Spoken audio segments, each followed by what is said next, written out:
A bunch of Spanish friends decide to go on a trip to Venice. The world famous carnival is currently being held and they could not be more excited. The red flags, you ask? Well, glad that you asked me that. Well, the angry mob receiving them is a pretty big one to start with. The masked hobo hijacking their water taxi 5 minutes after their arrival could be another one. And certainly the strange lady at the hotel desk that looks like she's eating human babies for breakfast is alarming as well.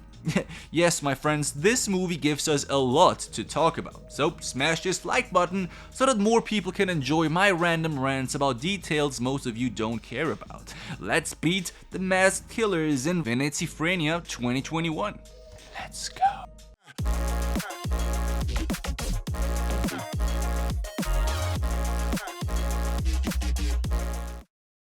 So, arriving in a new country and then be welcomed by an angry mob of a few hundred people isn't how a well-planned vacation ought to start, right? Now, since this plays in Venice, there is no airport. In fact, there are only 3 ways on how to get to this place. Either by car, by train, or by boat. Our characters arrive by boat, which isn't very accurate because I should perhaps say that they have arrived by a cruise liner. As we can see, a cruise liner is a pretty huge thing, and Venice is a pretty tiny city. So, the angry mob is an angry mob because a bunch of angry individuals have decided to stick together and become an angry mob, duh. Their choice of frustration this season are the massive tourist masses arriving every single day. They claim that 27 million people arrive there every year, which by the way is accurate, but it's even more than that nowadays, and the local population shrank to just 50,000 people. So no wonder are those people frustrated. I would be displeased as well, right? We can understand that. But the tourists aren't at fault. They just want to enjoy and dip their feet into $15 coffees and enjoy the historic value of Venice. If they want to complain, they would do much better contacting their government. It's their job to solve these issues. Anyway, clearly our characters aren't welcome, and taking note of that is pretty significant. For 2 reasons. First, if you are not welcome somewhere, you are not as safe as you should be. And secondly, being blamed for problems that you have nothing to do with often leads to unnecessary confrontations that you are involuntarily dragged into. And we all hate that. So, after having arrived and being welcomed like this, I will probably decide to stay a little more low-key than I anticipated. You know, regulate my alcohol consumption to a level where I don't make a scene in public and so on. We shouldn't give them any more reasons to hate us than they already hate us right now. That's rule number 1.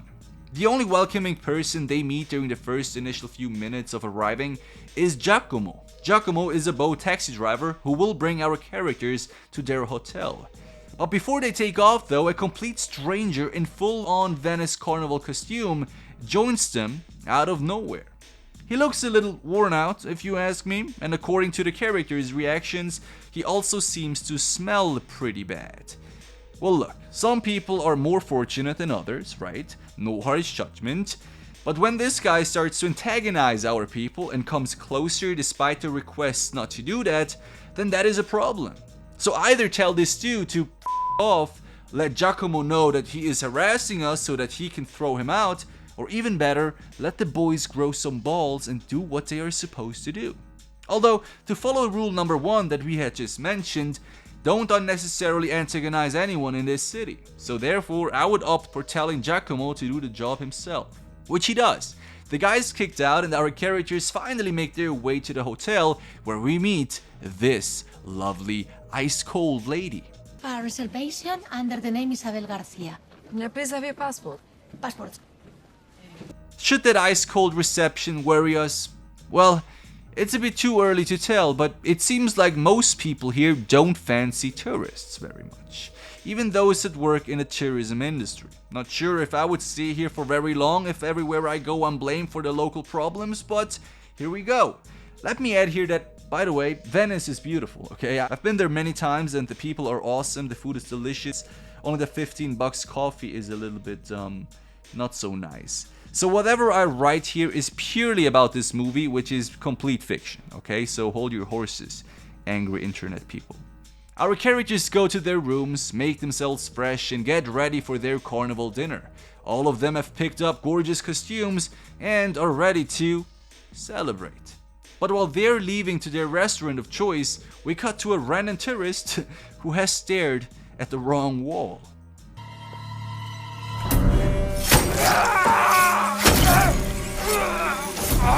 Yeah, that dude literally stared at the wrong wall.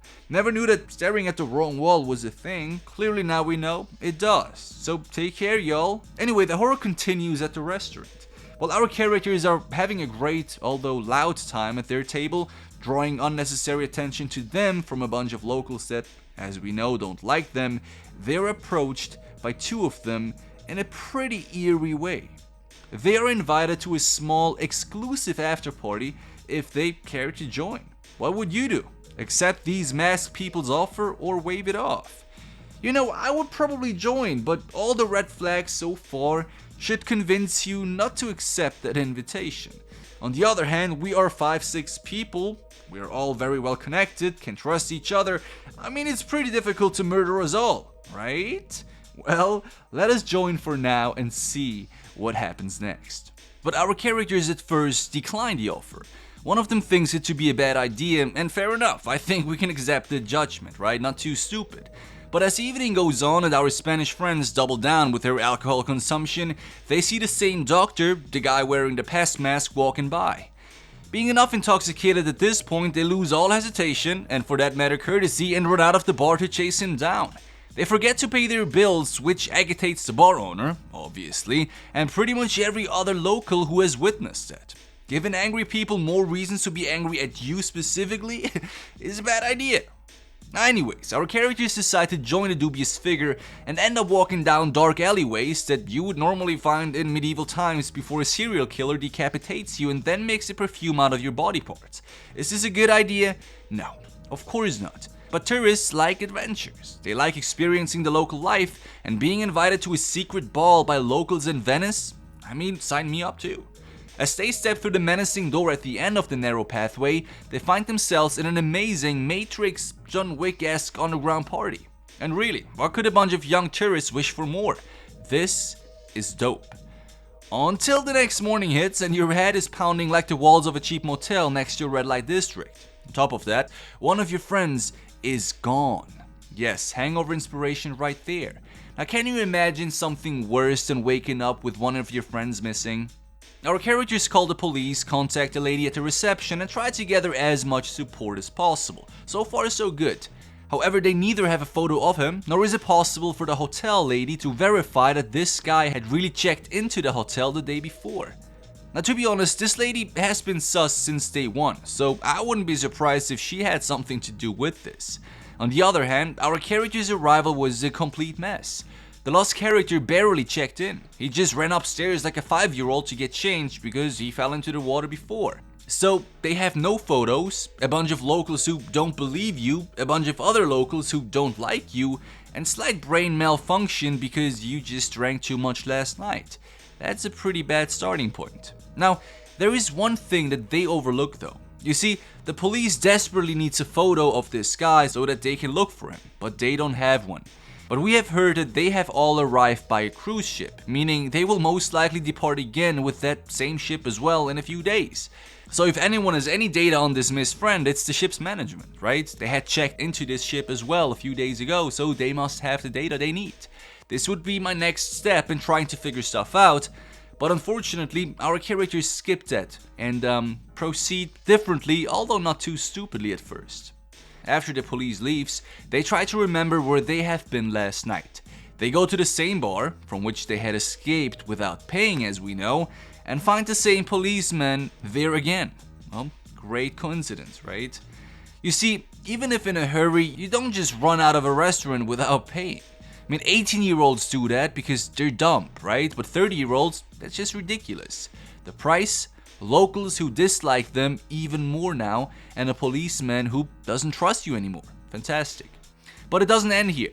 They convinced the police guy to follow them to the black door where they had found the insane party last night, but when they arrive, nobody but an elderly Italian lady opens up the door, and even the interior is completely different. There's no cellar, no trace of any parties, nothing.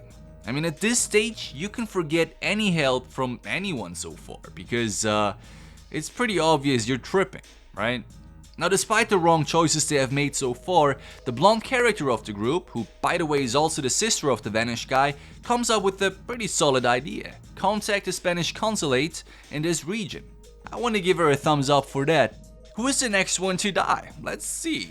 Well, the blonde chick, whose name by the way is Isa, goes to visit her Spanish government representative, who doesn't give a about a missing citizen of his, saying it's none of his business. Okay. Our two other characters scavenge the city for clues about their missing friends. They, for an unexplained reason, end up on a late night boat trip where they are visited by this familiar guy. Now, while he is assaulting the girl, passing her a bloody nose, her friend sits back and enjoys a front row seat view from the side. Dude, don't pick friends like this, okay? Surround yourself with useful people. After she got beaten up for long enough, though, to label her male company a disgrace to humanity, he eventually intervenes, but is so pathetic in his attempt that he is stabbed to death. Not just stabbed, but basically decapitated. Now mind you, this boat is full of other passengers. There is no way this would go unnoticed. I mean, look at this. Our chick runs through the boat, followed by a crazy murderer who just killed a dude half a meter behind those passengers, and yet these people think it's just some type of carnival show. That's ridiculous. But if that would happen to me, I would pick up the bloody head of my friend, throw it into the passenger part of the boat, and see how fast things will change. Believe me, things will change pretty quickly like that. Our girl jumps off the boat, runs through the cluttered city of Venice, and finds herself trapped by two masked killers closing in. Now, what do you do in this situation? To be fair, this is not an easy trap to get out of. I reckon her best chance would be to jump from the bridge into the water beneath. The shadow plays on the walls clearly show that there is water below. The masked killers wear insane costumes. It would be almost impossible for them to survive if they ended up in the water as well, right? They would just be dragged down by the weight of their clothing. So in my book, she had a very good chance to get out of the situation, but she didn't. She is kidnapped and brought into something like a dungeon, where she also finds a lost friend they've been looking for all day long. At least that's a progress, I guess, right? Now, two things happen next. Firstly, through a camera film the others have developed through a local photo shop, they're able to identify the Joker who has been killing random tourists for weeks.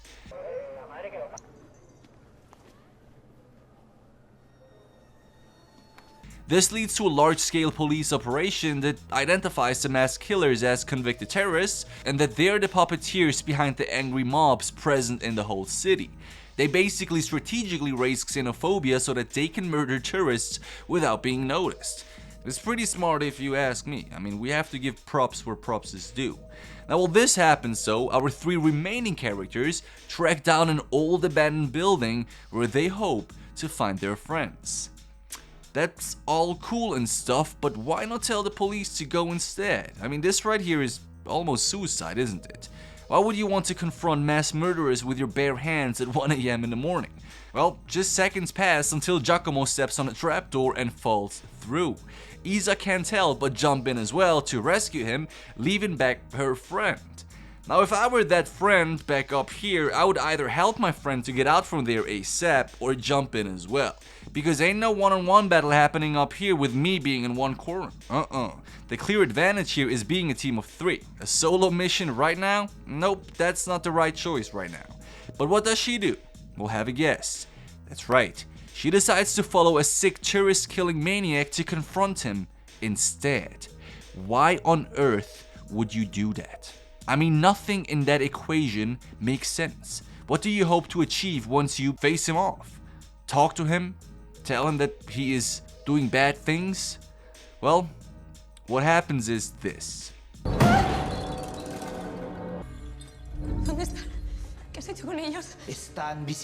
She is kicked to the floor, then pierced with a bunch of hooks, and then thrown off the platform, which, not gonna lie, was a pretty flashy kill. A+ for that. I did enjoy that, not gonna lie. The masked killer escapes through the rooftop, but doesn't get very far, right? Isa confronts him, somehow, she's pretty quick on her feet I guess, and is rescued just in time by the cop who shoots down the Joker from the back. Well done. Now during the remaining minutes of this movie, we can see how the police raids the terrorist HQ, we can see how the 2 who were locked into the dungeons were freed, and we see how the only 3 characters that have survived leave Venice, probably for good. Also, the hotel lady who looks like she's eating human babies every Sunday was indeed one of the masked murderers and probably working in that hotel to better facilitate their killings. Now considering all the murders that have happened, I think it is fair to say that they had very good chances to survive if they didn't commit so many mistakes, right? I mean, doing nothing while your friend is being beaten up is a pretty poor choice of action. Entering an abandoned building expecting to face off masked murderers and then split up was probably also not the smartest idea.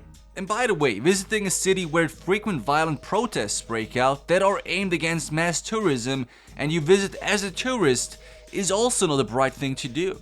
But I'm curious what you think. Pass me a comment below. Thanks for watching as always. Peace out and binge another one.